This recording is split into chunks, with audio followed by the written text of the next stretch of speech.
And then you also have the power of legality involved as well, which is the big thing about VPNs, right? Because everyone thinks, okay, well, and again, it's this relationship, or it's you have the technological solution, then you have the social kind of vector of attack coming in and just completely blindsiding that, right? Which is, yes, a VPN. You're essentially you're kicking trust down the road because I'm sending a packet to a VPN and then they're sending it to you. So, and if you were Google, then the metadata that you would get, or some of the metadata you would get about my request, such as my IP and the time and stuff, would actually go back to the VPN. But these VPNs are all private companies. They're still susceptible to being subpoenaed. They're susceptible to, and they all have a terms of service. There was an interesting incident with Proton Mail and Proton VPN, actually, which I'll talk about in a sec. But, basically what can happen with it, all that can happen with a VPN is if a government comes and says, you have a legal obligation to give us the logs, right, of all of your users. And obviously, most of the time, you've paid for a VPN with a credit card. Or you paid for it. There are some of them that you can put physical cash in an envelope and send it to them, which is sick, but 99% of people are not going to be doing that, right? So then, yeah, that's the kind of the social vector coming into this as well, which is just, okay, their servers might not, they kind of see the VPN as a smokescreen, but they can just get subpoenaed. Someone could just lean on them and say, give us all of your stuff, otherwise you're in contempt of court. And yeah, they're not going to do that, so the solution kind of fails. Which is where which is, all of this stuff that's why we've built the mixnet, which is a far more complicated way of sending data around, but it is not susceptible to a lot of the attacks that maybe stuff like Tor is susceptible to. It's obviously definitely way better than something like a VPN, which is just, I'm trusting a random private company to not give someone who asks for it my information, which is not really OPSEC at all. You're kind of just lying to yourself a bit. It's great for, I don't know, if you want to watch Netflix I don't know, you want to stream something that it doesn't stream to your IP, but you can watch it in America or something. But aside from that, it's, there's, it shouldn't be relied on for privacy at all, I don't think.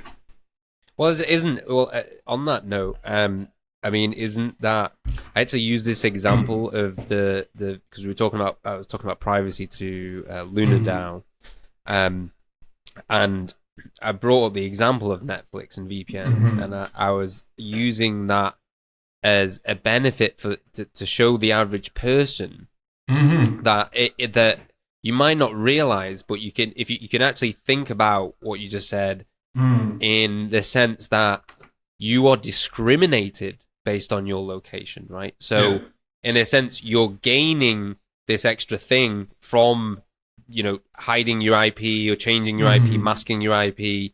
And while that's a small thing, on the surface, it does kind of point to the fact that there is a level of discrimination based on these things. So what does that say about when you can remove that blockage, or you can hide your IP or change your IP? You do these things. Yeah. And I wanted to say, just before we get into the specifics of NIM, I think in some ways the whole current VPN wave or trend has as its advantages and disadvantages. In some ways it's at least teaching people that there are options out there, there are reasons to want some privacy. It's getting the conversation started. But on the other side, the solutions that are being offered up, at least in the mainstream, the ones that are popular, are essentially, I would go as far to say, from what I've seen, and based on the stuff you just said about how easy it would be for governments to get access to their data, I would say it's fraudulent marketing. I would say they're selling people products under the guise of oh, you don't want to be tracked by government? Download NordVPN. Yeah. And I think I think that's fraudulent. I think that's wrong.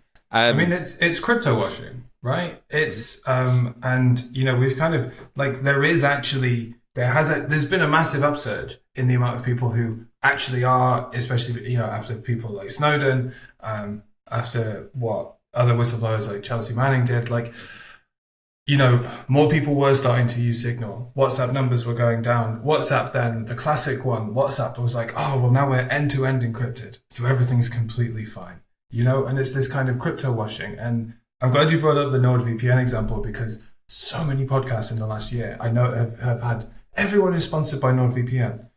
And it's this kind of crypto washing where I think it's kind of the yeah, exactly. Governments aren't worried about people using VPNs. Well, this is what I thought. So they're kind of like, oh well, that's fine. We'll let them do that. WhatsApp's end-to-end encrypted. That's fine. And actually, it's kind of a smokescreen, as well. Yeah, not to get too conspiratorial. I'm not saying it's all a honeypot. No, that it doesn't have to be a conspiracy. They're just not incentivized, right, to come down against these people advertising as like, hide from the government, because they know that's not the case. So why are the like marketing or advertising regulatory bodies gonna come after them? Right, because they own those regulatory bodies, so they're not gonna like be like, oh well, this is fraudulent. Actually, it doesn't hide your data from us. That's just not going to happen. So they're going to allow them to advertise these things as such. Unchecked governments have eradicated privacy and truth. Those who resist are brought down swiftly, but we refuse to submit. Unipunks are freedom fighters, protected by encrypted shadows. The future we're building is sovereign and uncensorable. The moonlit night